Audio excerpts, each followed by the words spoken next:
Good evening, ladies and gentlemen. My name is Hussein Robert and this is The Trend Show. Now today on The Trend Show we are having a discussion with Mr.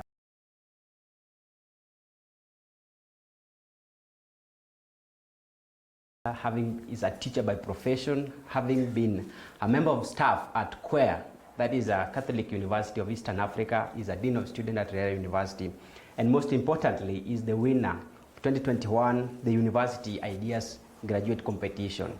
Now today we are talking in this discussion and I want to know the value of idea and how things are working in the world. And when people are, especially the youth, are getting outside there, they want to talk about business, starting their employment and stuff like that. There is a great change in the landscape when employment is concerned, and therefore I would want to give Mr. Kinyanjui Nicholas 1 minute to introduce himself. Therefore, from there we are going to talk about the landscape change in employment world and also just university idea competition that he has won 2021, being that he started competing last year 2020 and that did not go so well, but now come 2021 he gave it a trial and he was the winner among the 3 in African countries. Thank you so much, Mr. Kinyanjui, and kindly join the discussion. Introduce yourself. Thank you very much, Robert. Thank you for having me. My name is Nicholas Mwaura Kinyanjui, the Dean of Student, Riara University. As you have put it very well, I have been in this ecosystem of higher learning for the last 15 years and around 17 years in the area of education.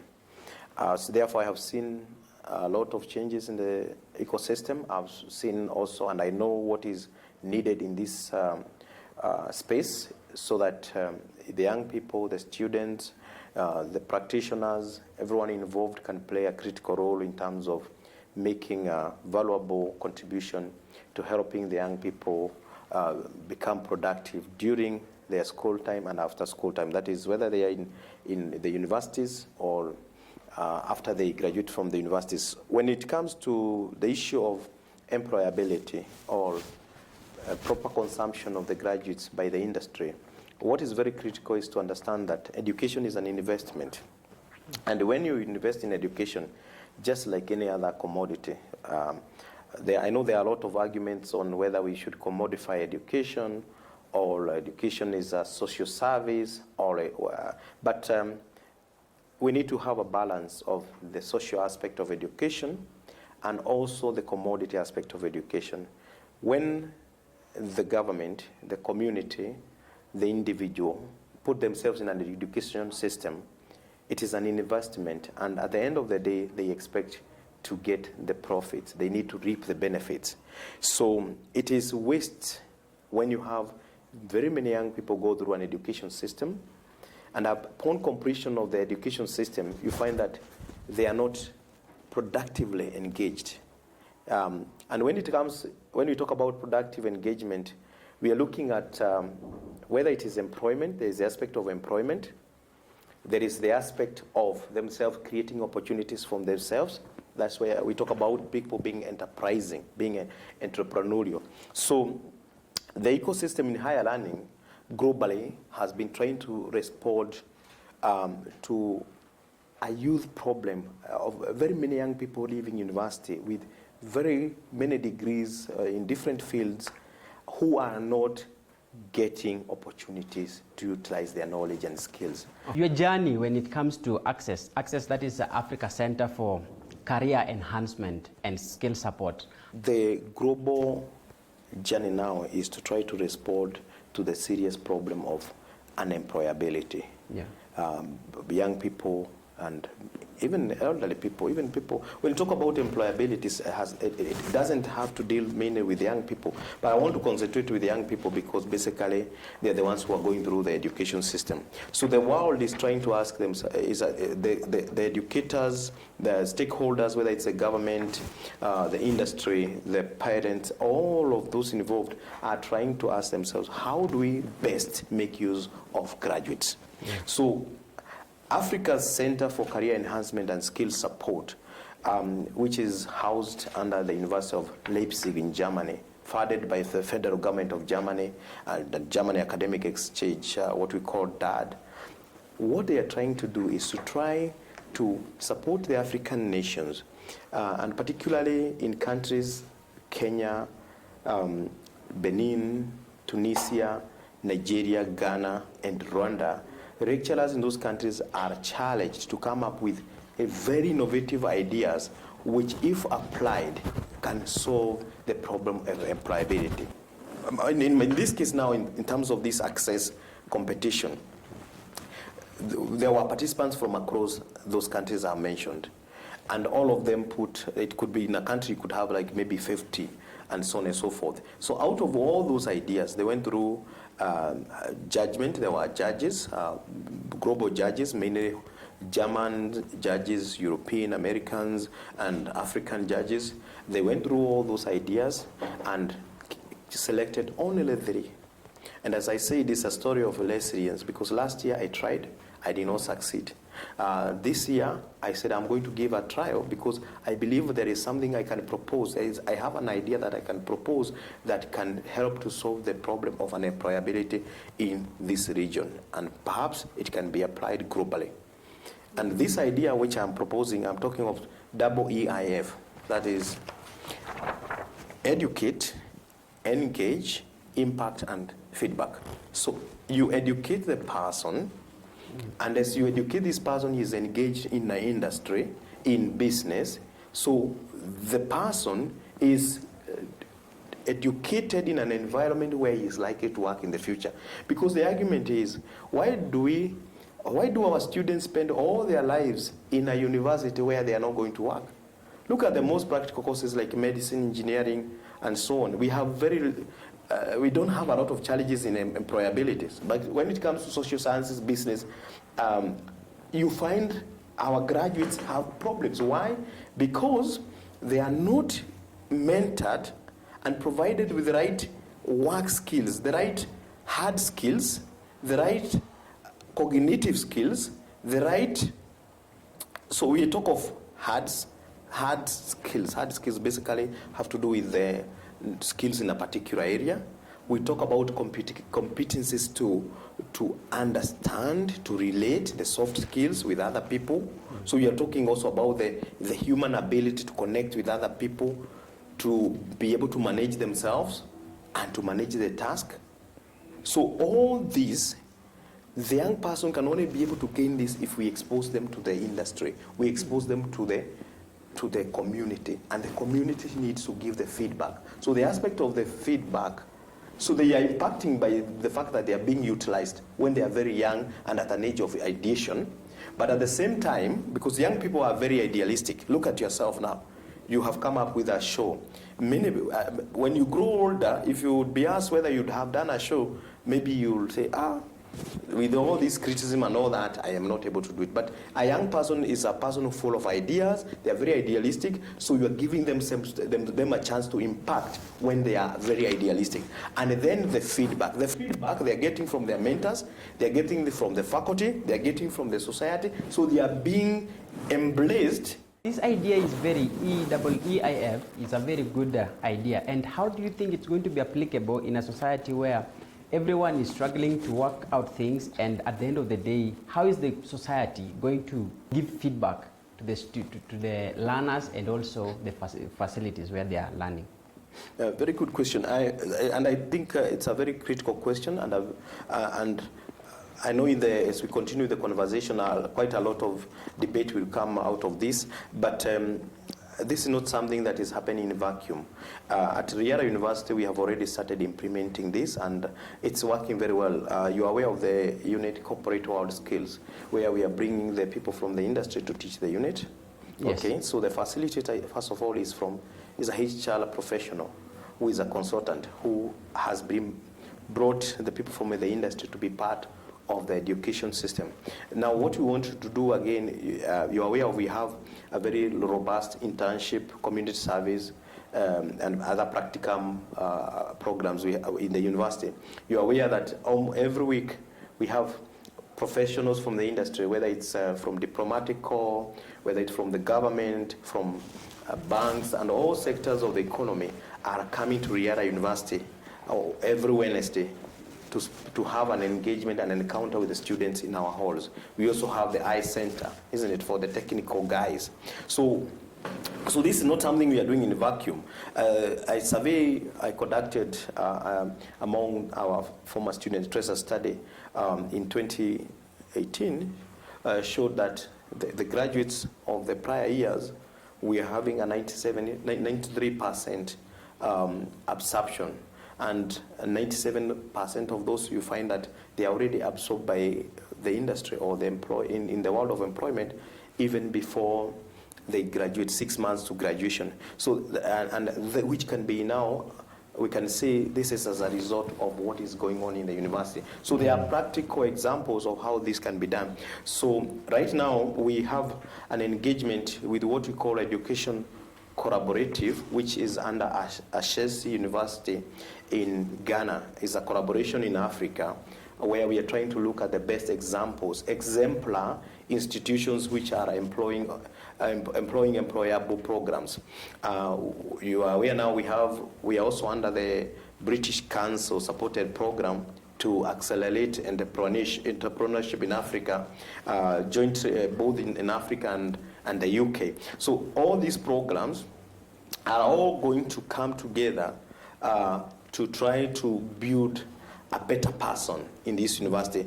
Under the Ashesi Collaborative, Education Collaborative, what we are going to do, we are going to review the curriculum to have employability insertions, so that every faculty, every program now, everyone in the university, including capacity building for our staff. So our student leaders, everyone now will have to have an understanding that we are all engaging in a more of an environment where we want to have 100% transition into employment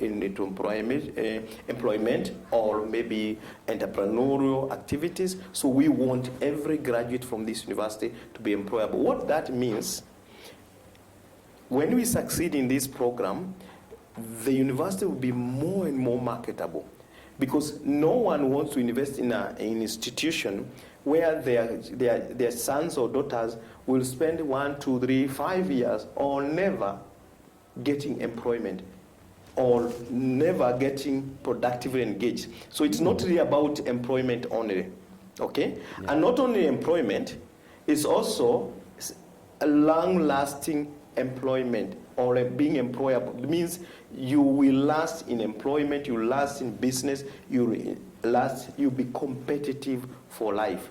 We don't want the frustration that our graduates get. They go to the world of work, they are told they don't know how to relate with others, they don't know how to work in teams, they don't know how to communicate, whether written or spoken. So these are all the aspects. We want to develop a person who has the hard skills and soft skills. Thank you so much. Take a short break. We'll be back. Ever wondered how it would feel like to run your business without any hitches? Forte Global Solution is an all-in-one solution to your IT and marketing needs. Our services range from website development, application development, digital marketing, corporate branding, and customized client solutions. Msichelewe hata, we have what you need to take your business onto the next level. For more information, visit us at forteglobalsolutions.com or call us on the number provided above.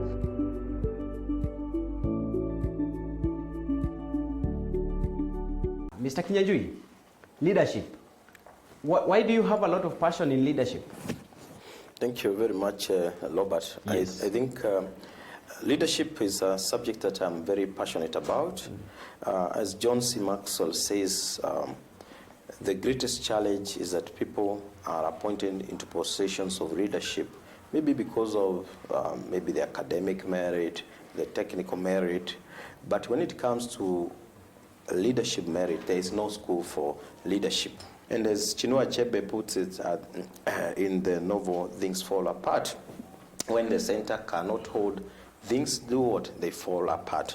So everything falls and rises on leadership. In my day-to-day job, I deal with student and particular student leadership. So for me to have a harmonious and a positive environment as far as students are concerned, I have to imbue and work to cultivate and build the culture of proper leadership, good governance, and a leader also has to acquire them proper management skills, how to organize themselves, how to plan. When it comes now to political ecosystem, that's where we have serious problems because the examples that we get from our political system, you find the wrong examples. What examples do we get? It's people, corrupt people, people who are not development conscious, people who are blatantly they take people to be ignorant, people who, like what the examples you'd get in gospel or holy books about the shepherd eating the sheep, So these are all the aspects we need to look at. And for me, leadership must be geared to bettering every single situation. If you are a dean of students, how are you improving the student experience? How are you helping the students to become the best that you can become? Challenging them, helping them to explore and build their potentials to become what they can become. So these are all aspects that you need to look at leadership. Political leadership, how, Yes. That reminds me, on 13th April this year, you posted a video on YouTube channel indicating that you're having an interest in being an MCA come 2022 in Aspirant MCA Muridoko Ward 2022. Fellow Muridoko residents, allow me to express my political ambition to serve you as Member of County Assembly in 2022. I am responding to a call to be with my parents, brothers, sisters, and our children in determining our destiny. What is your interest in the same? Do you still hold the opinion of being an MCA in that area, or now you want to go for higher positions as far as political leadership is concerned? Maybe if I ask that question. Okay. That's a very good question, Robert. Yes. I think in that video, I put it very clearly that it was guided by the gospel teaching about my people want someone to help them. People are crying, calling for help. And in Isaiah, then there was the question, who do I send? And someone says, I'm here, send me, Lord. So, and I had even contemplated of going for a political position come next year for the position of member of county assembly. So many people ask me, why would you want to be a member of county assembly? You are a lecturer, you have high level of education, you have a lot of experience.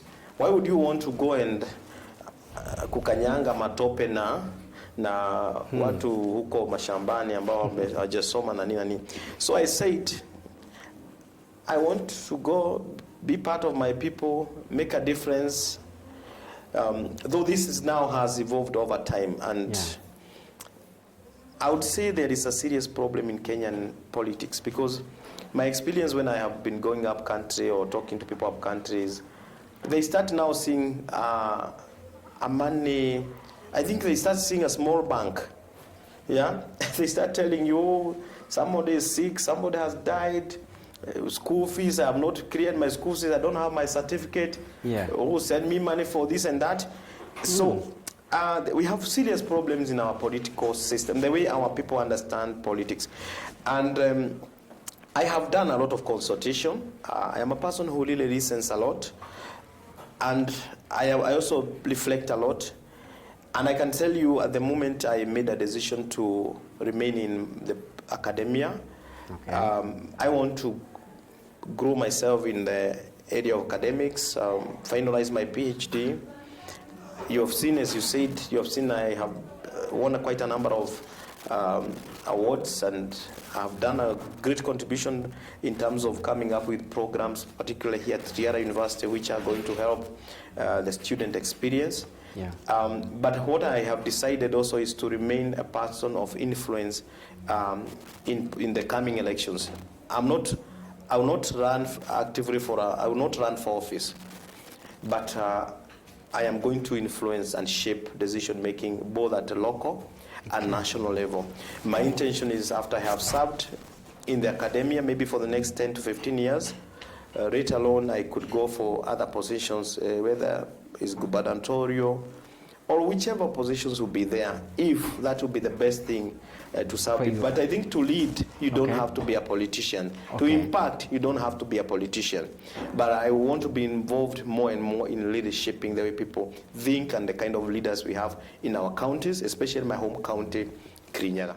You made it very clear that you're not having any political ambitions for next year, that is 2022 come election period. But again, I wanted to ask you, by the time you were making this decision that you wanted to join political scene, we've seen many politicians coming, and by the time they are campaigning, they have very good manifestos and things that can move the mountains and having very good promises. But again, when they get those opportunities, at times they just join the other people. Right now, we are having a political season and people are campaigning, and everyone is saying they need fresh bloods and they need good leaders, they need different people. More often than not, you realize that the people that, if they get elected, the new people that we want, then they will always join the old people doing what they termed as right now as bad politics, as bad leadership and poor governance and so on. Being that you are having interest in this area, what do you think? Suppose you went forward with it, what could you have done different so that you don't change? But again, also in the same spirit, I would want you to answer or give me a reason why do you think people will always give us very good reasons for us to give them the opportunity to be the leaders or elect them. But again, at the end of the day, they turn their backs. And someone was given a vote in Kisumu, and after being an MCA or MP, the next place they stay in is Nairobi throughout. They never go home, they don't use the roads, and so on. So while we complain about the roads, they use the plane to fly back home. Okay, I think it's so simple. I want to put it this way. Yeah. What would happen if you bring up a leopard among sheep? When it grows up, will it become a leopard or a sheep? It will be a leopard, right? Sure. People don't change. Don't be cheated by anybody that when they elected somebody, they were cheated. Most of our people know when they are being cheated. They are also trying to cheat another person.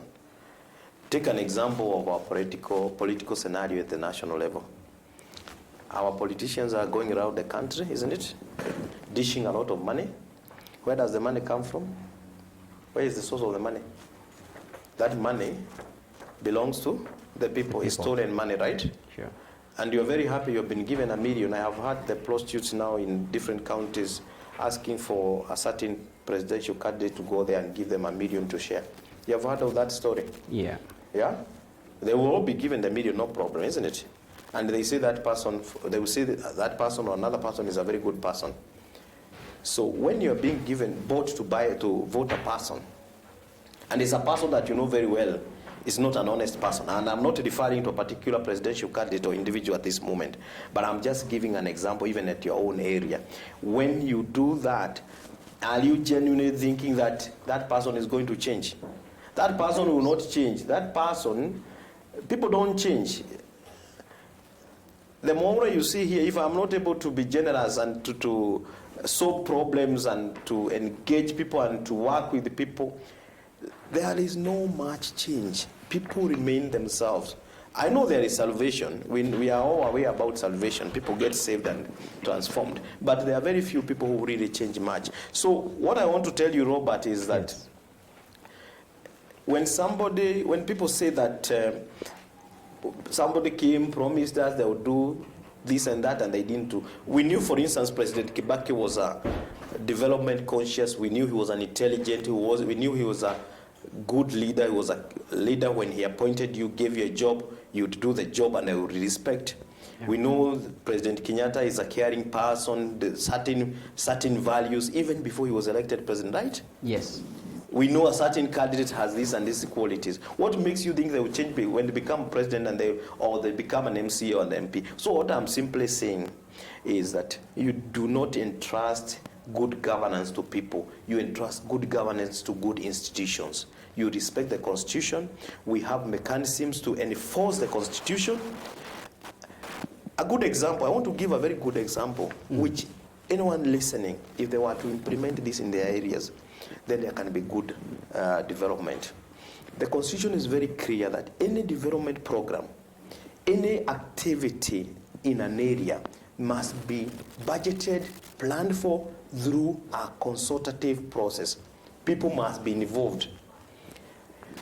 Now, go to most CDF projects. Do they follow that procedure? Do they have barazas to collect people's opinions and they plan with the people? Go to many counties. Do they do that? I asked quite a number of them, even where the MPs are doing very well, like the MP from where is doing very well. Kajiado North is doing very well, and many other MPs. I'm talking of those ones because I know them personally and I know what they are doing. But even some of those areas, you ask them, they'd say the principals come to the office and discuss, and they write the proposal of what they want to be done. Of course, there's some consultation there. But perhaps if you do more of community barazas in schools, in churches, in markets, you would come up with the more people-driven projects. And the people who benefit even from funds like Women Fund, Youth Fund, they would be the right people. Are you together? So it's more of involving people. People must be involved in an ecosystem where they make decisions about their destiny, their development, the projects that should be invested in. Let me say something before you come back. Look at the scenario like Kirinyaga County.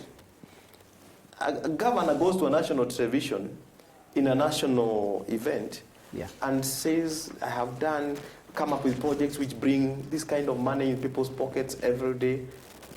And when they know very well they are lying, okay? What kind of people are going around the country saying, I'm going to do this, I'm going to do this.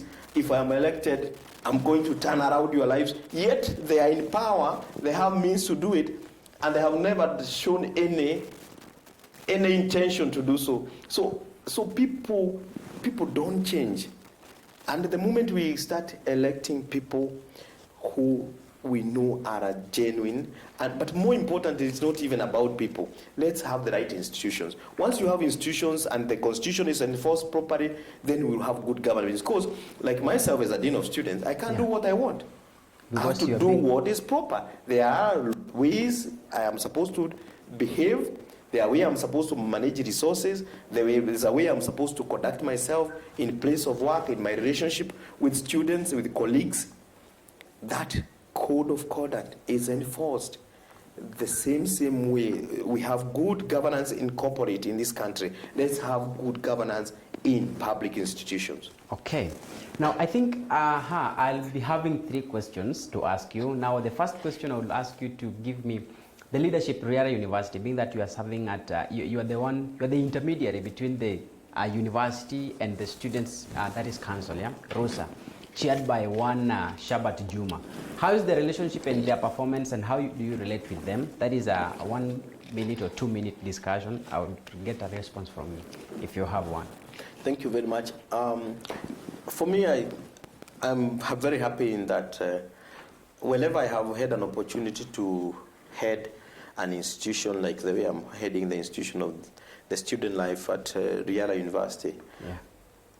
Fortunately, I am a natural, and I also have a lot of experience both as a student leader, as a university leader for many years, and but for me, I employ a lot of servant leadership, some aspects also of transformative leadership. So you find a lot of innovations and all that in what we do. So I give the student government a lot of space. I treat them, and all my students, you are in my class in leadership and decision making, I treat students as equals, because I'm not a believer in a God of knowledge or superiority. I believe that people can co-engage with respect. So we have been able to have a very good rapport with every student leader since I became the dean of students. The first student leader during my tenure was told, if you allow that to become the president, then you're going to put us in serious problems. But I said, for me, I can work with anyone. And in Riara University, we don't have a preferred candidate in any election.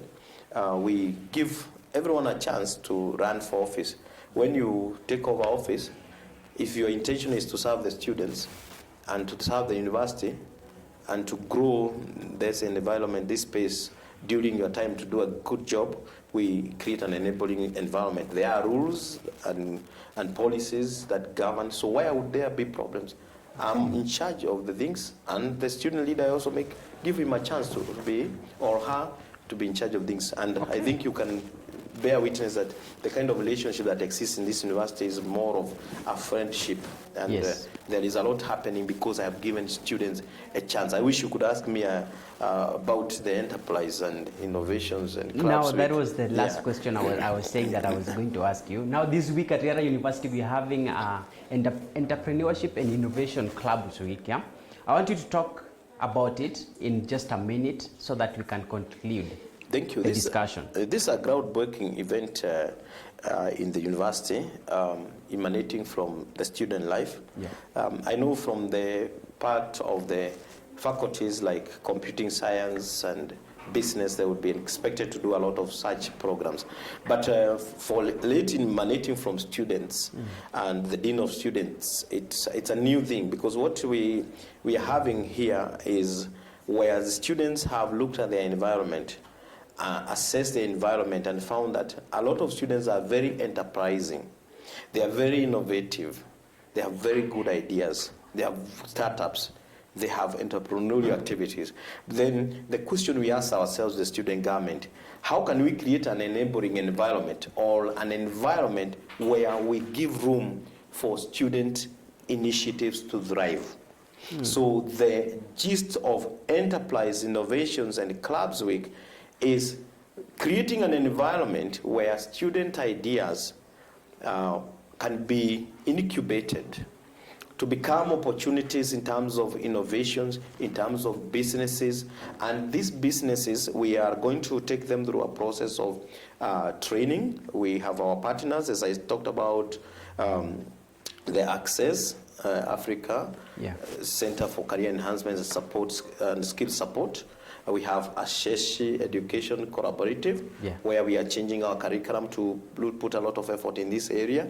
And we have the ISU, which is dealing with accelerating entrepreneurship in students, in universities, among students in universities. So all these efforts will contribute, or will be part of what will help, what will be outcome of this week. And what I also want to bring on board here, I want to thank our partners, particularly Safaricom, who is a major support for this event, Liberty Life Insurance, BDCO, among others. So these are all organizations who are giving some money and other support for rewarding the startups, for rewarding social innovations like your train show.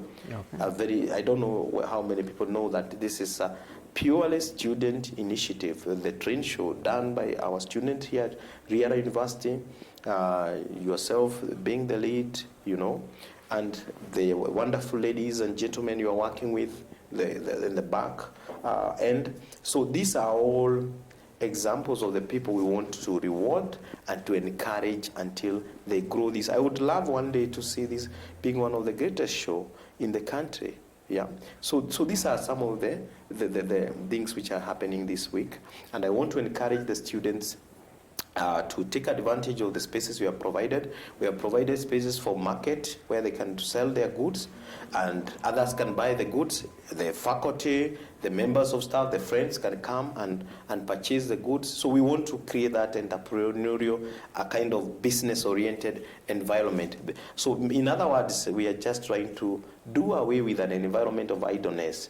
We want an environment of a positive environment where students are busy doing things which help them to bring income into their pockets, help them to grow their skills and competencies, which can help them become better people today and tomorrow. And I guess that is the graduate that everyone is looking for in the industry and in the world. It's okay. Thank you so much, Mr. Kinyanjui. My director is really telling me that you are running out. and the time is up. And I would want to take this opportunity to thank everyone that we've been having the show. The people that have been of great help. As you mentioned, this show is not, I'm in front of the camera, and there are people who are operating everything behind the camera. Brian Kavalagi is on social media. Shege, that is Duncan Shege, is on camera.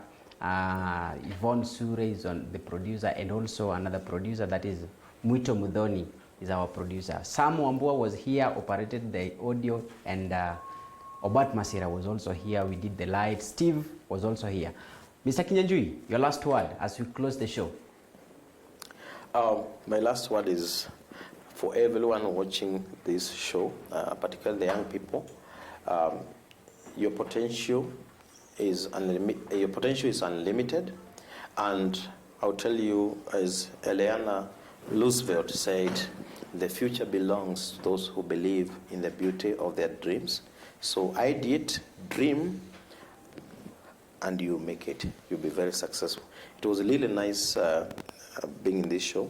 I look forward to another time together, and best wishes to everyone. Thank you.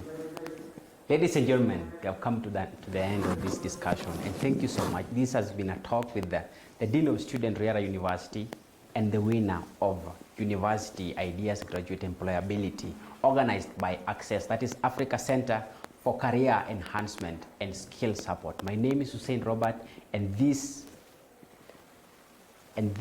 is the trend show. I've been just told that I should air the next shows, and the next show we are having on Friday. Every Friday we're having Fresh Radio, and in the morning we are having Kikwetu Show. The Kikwetu Show is always hosted by Sam, and definitely you'll see me the next show, that is next week on Friday in the morning. The next show starts at 9 to 11.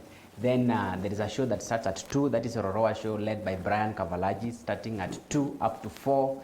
Roroa Show is more of African also, and what affects the youths. Kikwetu is African music, and at the evening, starting from 5 to 7, a show Reggaemania, led by Wasan and Bujudanto. Reggaemania starts from 5 to 7. My name is Hussein, and this is the Trend Show. Let's meet next time when we'll be having the same show. Same place. Bye.